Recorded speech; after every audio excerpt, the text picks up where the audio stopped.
Huwag mong gawin sa amin to. Wala kaming titirahan ng mga kapatid mo. Maawa ka man, anak. Bakit hindi ako masaya? Bakit hindi ko maramdaman na masaya ako na pinapahirapan ko sila? Buti pa ngayon langaw eh. Nadadamahin ako dahil parang tayo na ako sa paningin nila. Bakit maghahanap ka ng ulam? Bakit? Bibigyan bang pera sa akin pabilang ulam mo? Ha? Eh halos lahat nga ng ipon mo, naubos lang yan sa magpapagamot mo. Dahil sa katangahan mo. Sorry na, hindi po sadya. Halika nga dito! Ikaw lintik na bulag ka, lahat na nababasag mo. Wala ka ng ambag, perwisyo ka pa. Huwag kang aalis dito, ha? Ay, hindi po ako iwanan dito. Kung ihilingin mong patawarin ko pamilya ko, mas gugustuhin ko na lang ulit mabulag kaysa patawarin sila.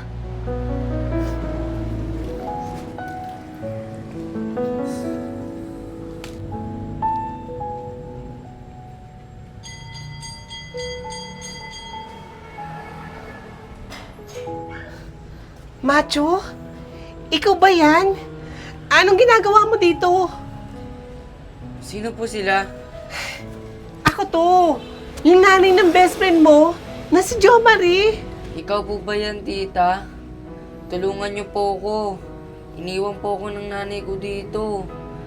Ilang linggo na po ako palaboy-laboy dito. Ganun ba? O siya, sige iho. Sumama ka sa bahay at iuwi na kita. Dahan-dahan lang. Ay, yan, tama yan, iho. Dahan-dahan. Baka madapa ka, huwag ka magmadali, iho. Yan, malapit na tayo sa bahay namin. Andyan nga pala yung best friend mo si Jo Marie. Tsak, matutuwa yun.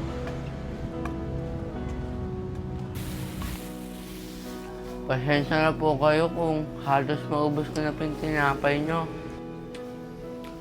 Ilang linggo na po kasi akong palaboy-laboy sa kalsada eh.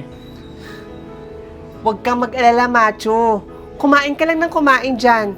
Maraming pagkain dito. At saka nga pala, marami akong kaibigan doktor na sigurado makakatulong sa'yo para makakita ka na rin. Talaga po?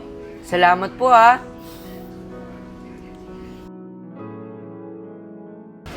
Oh, Bes! Bes, Na bis tayo ngayon ah. Saan ba lakad natin ngayon? pupunta pala ako sa site, Bes. I-check ko lang kung nagsimulan na itayo yung mall. Pupunta ka sa site? O gusto mo lang makita yung pamilya mo? Namimiss mo na sila, no? Namimiss ka dyan. Hay nako, Bes. Hindi maitatanggi ng mga mata mo na namimiss mo na ang pamilya mo. Ito na siguro ang oras para patawarin mo sila. Puro galit yung nasa isip mo. Pero yung puso mo, nararamdaman ko, punong-puno yan ng pagmamahal.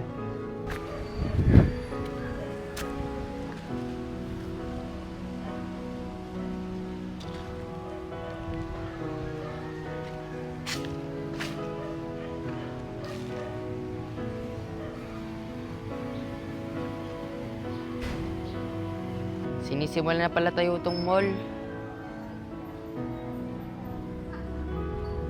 Hoy! Asan yung mga kasama mo? Pinuwasok ko na tong bahay na to ah. Bakit nakatayo pa rin? Pasensya ka na, boss. Yung nanay niyo po kasi. Anak? Anak, huwag mo naman gawin sa amin to. Alam kong malaki kasalanan ko sa'yo. Nung iniwan kita. Pero anak, maniwala ka sa hindi. Binalikan kita nung araw na yun. Nung iniwan kita. Pinagtanong kita kung saan-saan. At kung kanin-kanino, anak. Tama ba tong ginagawa ko? Na iniwan ko yung anak ko nagpalaboy-laboy. Mali na tong ginagawa ko. Kailangan kong balikan ang anak ko.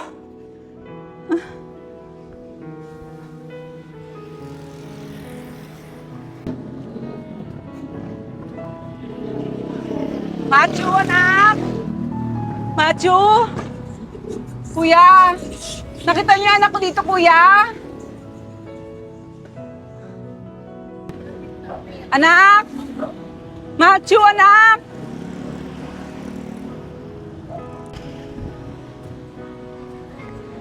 Matthew, anak! Matthew!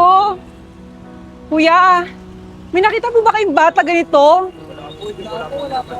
Bulag po siya eh. Matthew! Matt! Kuya, may nahanap po akong bata eh. Ganito po siya kalaki, tas bulag po. Nakita niyo po ba? Wala po ako napapansin bata rito. Wala po ba? Wala po ako napansin. Salamat po. Sige po. Kaya anak, sana mapatawad mo si nanay. Mahal na mahal kita, Matthew. Ang tagal ko na po kayo napatawad, Nay. Miss na miss ko na po kayo. Alam niyo, Nay, itong pinapatayo kong mall, para sa inyo talaga to. Ito po kasi yung pangarap ko sa inyo eh. Gusto ko po kayo mabigyan ng marangyang buhay. Mahal na mahal ko po kayo, Nay. Maraming salamat, anak.